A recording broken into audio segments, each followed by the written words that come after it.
Welcome back to another week of Limbus Company, patch note analysis, and new identity overview. This week, we've got two new identities, those being the PEQUOD first mate Yisong and the PEQUOD harpooner Heathcliff, alongside some random changes in the patch notes. So let's just hop straight into it with the 2-star, STARBUCK based, the PEQUOD first mate Yisong. Limbus 컴퍼니 이상이라 부르게. 피쿼드의 1등 항해사를 맡고 있지. 자, 고래의 이 부분을 공격하는 것이오. 묵직한 한 방을 내기 어렵다면 한 곳을 빠르게 여러 번 쑤셨어. 이런 효과를 갖는 게지. 이스마엘 선장께서는 그대들의 죽음을 명하지 않았어. The PEQUOD first mate Yisong is it's a 2-star for Yisong. It is a semi-poise, semi-bleed focused unit. That seems to be the general theme they're going with, this season's identities. It's mostly poise stuff, a little bit of bleed stuff. And we can definitely see that here a lot. Of course, a poise unit on Yisong is a little bit strange always because, Blade Lineage exists on Yisong, which is the single best poise tool, thanks to his support passive just being stupidly good. But let's just get into his skills. All three of his skills are Pierce skills, and they're all 2-coin skills. So looking at his skill 1, Impale, 2-coin Pierce Pride skill, on use gain Poise count, and on hit with the second coin, Bind and Bleed. I mean, it just seems like a pretty solid skill 1. It's always nice to get a Poise unit that gains Poise count on both the first 2 skills, because that's kind of like a common trend I see in some of the Poise units, is that you either gotta rely entirely on the skill 1 or entirely on the skill 2 to maintain Poise. Hopefully that's not going to be the issue here. We're going to have to see the numbers to get a good sense of that, though. But the skill 1, decent tool for Poise, decent tool for Bleed. The Bind could matter. Doesn't seem like it'll particularly matter, but could be good. Now the skill 2, Relentless Stabbing. Once again a 2-coin Pierce skill, but this time Envy. On use gain Poise count, as mentioned before. At a certain amount of Poise gain Clash power. It's specifically Clash power, so it won't change the actual damage value effectively. It'll just make you more likely to win the Clash with it. But this is definitely noteworthy because first coin is just, gain more Poise. Second coin inflicts Bleed, but on crit you reuse the second coin. Now chances are it's going to be a situation similar to something like Cloud Cutter for Kong Lu or She Ishmael skill 2, where it's probably going to be capped at reused once, maybe twice. Because we don't have a single 2-coin skill that hits, or we don't have a single skill 2 that has more than 4 coins in general, even factoring in reuse of coins. And this is another 2-star, so it'll probably be something like that. But being able to reuse coins is always a fun mechanic. And on crit is fairly doable most of the time. Just gotta build up enough poise to make it guaranteed, and then, you'll have a pretty strong skill too. And as a certain amount of poise, you'll gain Clash power, so even though it'll only have 2 coins when clashing, the actual, rolls will be decent to try and make up for the fact that you won't have that third and potentially 4th coin. It doesn't say it capped here, but then the breakdowns beforehand never really include the actual caps to how many times things can trigger. It's just something that's usually omitted from these, but it'll probably be there in some degree.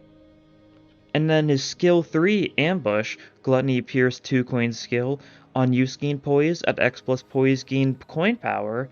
First coin gains Poise count on hit, so this is a unit that gains Poise count on all 3 skills. And given by the fact that it's only 2 coins for each skill, this means he's at least going to be almost certainly self-reliant on Poise count pretty much the entire time. And the second coin inflicts Bleed, and on crit, a little bit of Bleed count. Once again, this unit doesn't have anything too special, no signature new gimmicks or anything. But a lot of decent poise, a lot of decent bleed stuff. We'll have to see what the numbers are exactly, but it seems like he'll be able to maintain his poise fairly decently. Moving on to his defensive skill, it's just a Pride Evade, nothing special there. His first passive, the first mate's harpoon, on crit inflict more bleed potency with skill effects. Chances are this will just be a +1 bleed potency with skill effects, but he's got a fair few ways to inflict bleed, so it can matter. And it seems like he'll be able to build up his crit decently well, so he should be able to crit, should be able to get more poise. Seems like a decent enough passive. And his support passive, First Mate's Acumen, when one ally with the most poise crits, inflict more bleed potency with skill effects. Now, this support passive is almost rarely ever going to be used unless you're trying to get the bleed instead of the poise stuff, because you can just run Blade Lineage Yisong support passive, and then you just gain more poise count on your half-fastest unit. Or not your fastest unit, but the unit we sent in first with the highest sanity. Overall, definitely seems odd that we're getting another poise unit for Yisong, but it seems like a good one. It's poise and bleed, so it's really not the kind of thing to complain about too much. Any skill 2 that gains more coins is a fun one, based on stuff like Ishmael and Honglu's Cloud Cutter. But yeah, honestly, it sounds pretty good. And of course, it's based on Starbuck, who is a very interesting character, that's for sure. But that's enough for this unit. It's time to move on to the 3-star, the main focus of this. The PEQUOD Harpooner, Heathcliff. 밧줄 꽉 잡아. 가라앉히시오. 선장 명령 어긴 적 없지. 항상. 하지만 아닌 것 같다. 내가 하려는 방향 다르거든. 이제는 알고 싶다. 네가 가고 싶은 방향 관 짜야 해. 보내주라 관에 넣어. 내 몸만은 캐시에게 언젠가. PEQUOD Harpooner Heathcliff is of course based on QUEEQUEG, a very important person in Canto 5 for Ishmael, so it's fairly fitting that Heathcliff's the one getting this identity, and this is a very cool identity. If for nothing else, it is the first identity to have two main skills, with the same sin affinity. He's got Pride skill 1, and then Envy for both skill 2 and skill 3. Something you're going to notice pretty clearly about this unit is the fact that it's definitely playing on the fact that QUEEQUEG is a former member of the middle, given that this unit kind of focuses heavily on synergy with the middle, focusing on Envy. The passive is fairly similar to the middle's passive, although of course not directly, like not with the mark or anything. And of course, once again, it's going to be a Poise/Bleed hybrid unit. Looking at the skills, skill 1, Stalk Prey, it's a 2-coin Pierce Pride skill. On use, gain Poise count, gain aggro to the skill slot, and inflict bleed with the 2nd coin. There's a lot of stuff going on with this unit, that's for sure, both Poise, aggro, bleed, and envy.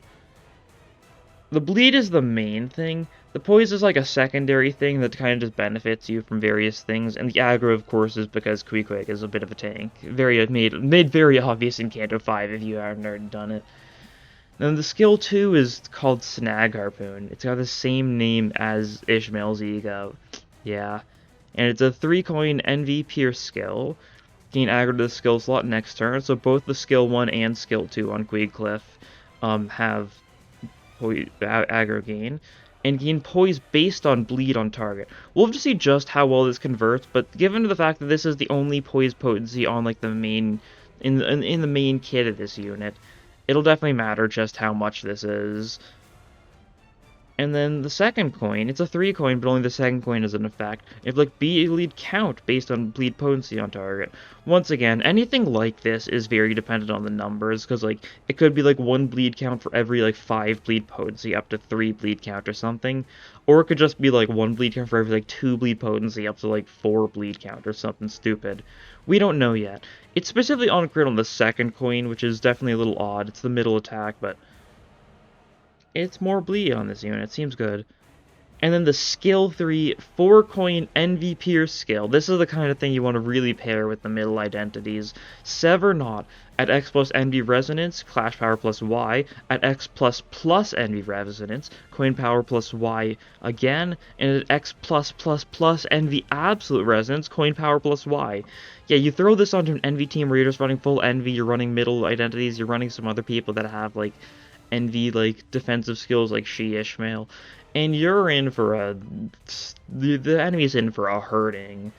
First coin inflicts bleed at less than a certain percent of HP, inflict even more bleed, and at less than even more HP, inflict even more bleed. The skill 2 is the 2nd coin is a similar situation, and the 4th coin on crit does even more damage, of course, as you'd expect from a damage dealing Poise unit. Oh yeah, that seems like it'll be a lot of bleed.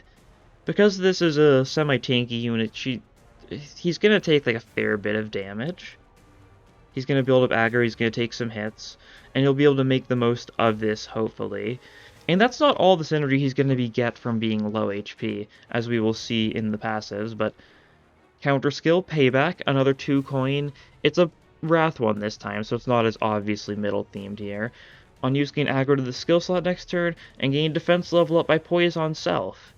Of course, the poise from this unit is entirely dependent on the skill too, so it seems like it may be a little inconsistent, but we have to see just how well the conversion rate is between the bleed and poise.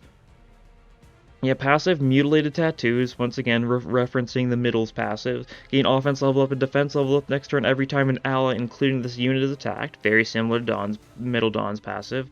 And gain more if the attacked ally is from the PEQUOD. So either, this one or STARBUCK Yisong, we're almost certainly going to be getting a Captain Ishmael identity. There's no way we aren't. And deal more damage the less HP this unit has. Another one where the actual rate of conversion is going to matter. It'll probably be cap out 20% more damage at 25% HP if I had to guess, something like that. Something not too notable, but still that adds up, which will be cool. And then support passive Desperation, one out of the highest max HP, deals more pierce damage the less HP it has. Once again, the damage numbers will matter.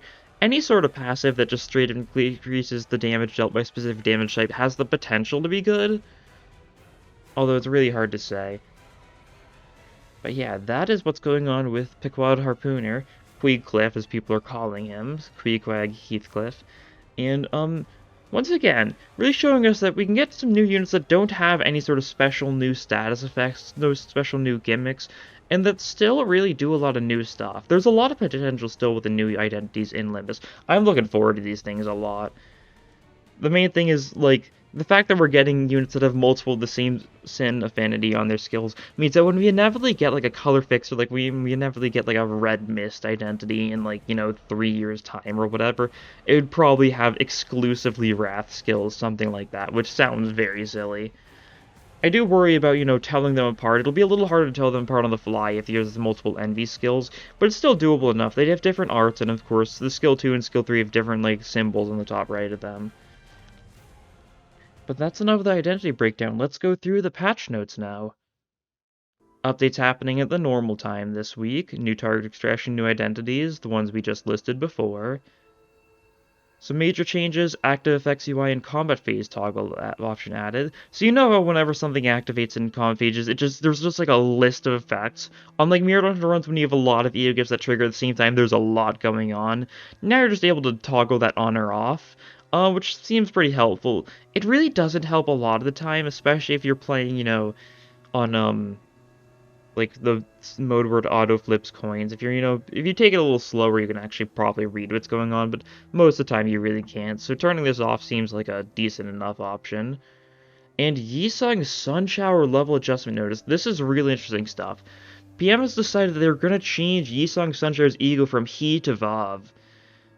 And I think that makes a lot of sense. Based on Blind Obsession, I'd say Sunshower and Blind Obsession are roughly C&D on the same level, so, making it so Sunshower is being buffed to evolve, it definitely checks out.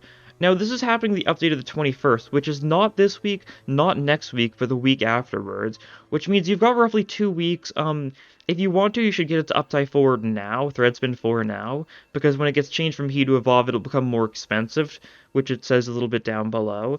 So you can just make the most of that before it happens if you want. Up to you. It seems like a good change. You'll be able to run Dimension Shredder and Sunshower at the same time. I don't know how big of a deal that's going to be. Once again, his Dimension Shredder is a little situational, but it can be pretty good on Rupture teams and stuff, so it allows you to run, Warp Yisong and still have Sunshower stuff once this change happens. Overall, I like this change a lot. When are they going to change Fluid Sac to Vav, though? No, I hope they don't. It makes sense for Sunshower because it is, the focused ego of the second season's Battle Pass. I don't think 4th Match Flame Ryoshu deserves the treatment of being increased to Evolve. It seems very He to me, so this seems like a good change all in all. Bunch of bug fixes, Blind Obsessions, Threadspin 4 description was incorrect. Bunch of other random things. Issues with some of the stuff in Canto 5. More issues. There's one interesting thing here. Added on death, VFX and SFX when a sinner dies while equipped with a non-base identity. Now, chances are what it's saying here is based on the fact that it's special effects only when you have non-base identities. If you remember what happens in the Ricardo fight at the end, when Ishmael just gets punched so hard her like identity like disappears and reverts to her base form. Chances are that's just gonna happen whenever identities die from now on. Like they'll like get hit really hard, the little animation will play, they'll revert to the base form, and then they'll turn into a corpse. Because we are like all our corpses are already just the LCB versions of the corpses. So this will make a lot of sense if this is what they're gonna be doing. It's what it sounds like. It seems very likely, and that's pretty cool. Known issues, Alpha's cutscene is missing in tutorials. Correct on Steam version mobiles require some other stuff. Yeah, normal kinds of bugs. And of course, our nice 300 lunacy. That's pretty much all for the patch notes this time. Nothing too big with this update itself. We just finished Canto 5 last week. Next week, there's a very decent chance we're getting Mirror Dungeon 3 or something else big. And of course, it seems like a December 21st update. If they are saving something like changing Sunsour's rarity changing it from Heat Evolve, there's a decent chance this December 21st update is when we are going to get the next mid-chapter, the Christmas-themed one, especially since it will only be a couple days before Christmas, so it'd be a little weird for it to be a different time. Maybe Mirror Dungeon 3 will be pushed back, like, until behind them, depending on how their schedule's doing. We'll see in time. Next week we'll definitely have a decent sense of what's going forwards. But anyways, that'll be all from me for this time. Thank you all for watching, and I'll see you guys next time. Bye.